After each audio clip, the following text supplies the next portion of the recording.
Góðan daginn, ég heiti Tómas Krásenski. Við skulum tala skiptingu málma. Já, ekki við skiptingu í járn og ekki járn, létta og litaða málma. Heldur skiptingu í þeim skilningi að skipta einhverju stykki, eða heild, í einstaka hluta.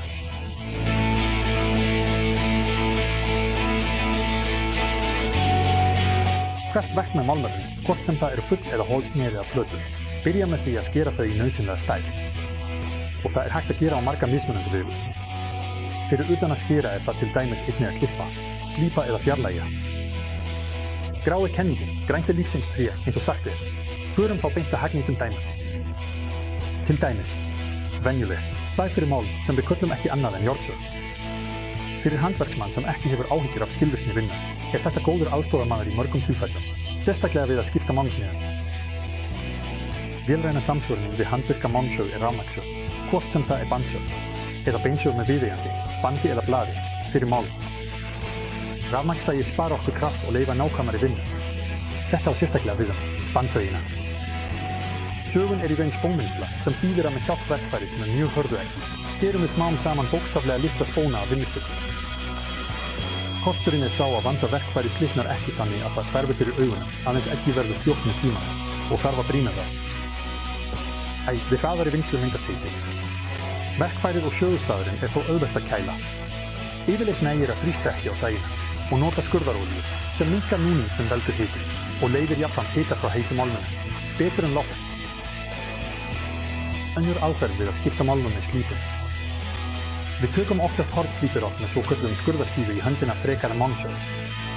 Ástæðan er hraði vinnunnar og hjá rafhlöðuslípirokkum er það einnig mikil rekstrargeta, sveigjanleiki og tafarlaus vinnuhefni. En það er einn galli. Vegna þess að þetta er slípun með slípirni myndast mikið hiti við það. Slípun án smurningar og kælingar fylgir mikill núningur sem veldur miklu, hitastreiki á vinnustykki. Sönnunin er neisti, sem flýgur frá minnkandi verkfæri og hitakopp á vinnustykki. Þetta er í sumum tilfellum óásættanlegt, hvort sem er af öryggisástæðum, vegna brunavarna, eða vegna óæskilegra breytinga á vélrænum eiginleikum efnisins, oftast minnkun á hörku. Áhugaverður valkostur við slípun er að kjúfa málma með sérstökum sagablaði. Þau eru fáanleg bæði fyrir fasta sögviða sem minna á meitir og kapasægi fyrir við og fyrir handstýrða sögviða. Eggin eru úr hágæða samsettu karbíði og eru sérstaklega slípur. Einkenni sagablaða fyrir málm er mikill fjöldi tanna sem eru lágar og hafa sterkan bak, sem þolir meiri álag á tennurnar við skurð. Ólíkt slípun er þetta spónum, svo það myndast ekki eins mikill hiti, þar af leiðandi hvorki neista, né óæskileg hitun á vinnustykki. Skurðurinn er einnig hreinni án mikilla bursta og samt er vinnufræðin meiri. Og í þriðja lagi getum við klippt málma. Í venjulegum tilfellum er þessi aðferð notuð fyrir plötur, en í iðnaðarframleiðslu er einnig klippta heilasnið. Ástæðan er óviðjafnanlegur hraði aðgerðarinnar.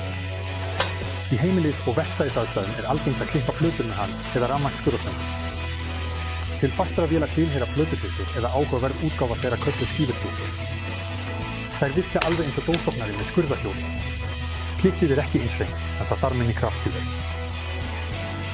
Til plötuklippna mætti einnig flokka þennan áhugaverða fjölnotabúnað, sem ég fékk í Unimax og viðurkenni að ég sá hann í fyrsta skipti á ævinni, en fyrir tilviljun talaði ég á meðan við þakklæningamanninn Klempíu, og hann sagði að hann þekkti hann og notaði hann. Ein af aðgerðum hans er nefnilega einnig klipping, og í stað beinna blaða er notað formblað sem virkar svipað og í pappírskatara. Minni nákvæmni er bætt upp með mikilli sveigjanleika. Tólið er knúið af forvél og auk þess að klippa getur það einnig sagað eins og beinsög og með viðeigandi blaði auðvitað einnig málma. Ef þú ert með málmsnúning, getur þú skipt stöngarefni með því að skera það með svokölluðum skurðarefni. Sá sem er með búnað fyrir lofsögu getur einnig notað súrefnisskurð þar sem málmurinn er fræddur og í besta falli gufaður svipað og við laserskurð. Þið sáu sjálf að málmskurður er frekar umfangsmikil grein. Þú verður að velja rétta tólið eftir þínum óskum. Það fer eftir því hvort verður. Nákvæmlega, skilvirknin eða jafnvel sveigjanleikin skiptir mestu máli. Þess vegna geri ég þessi mengvörð. Fyrir einhvern eru þau innblástur, fyrir annan líkun sjóndeildarhringsins eða einfaldlega, staðfesting á réttu vali hans. Ég hlakka nú þegar til næstu ferðalags í heim verkfæra á verkstæðisbúnaðar.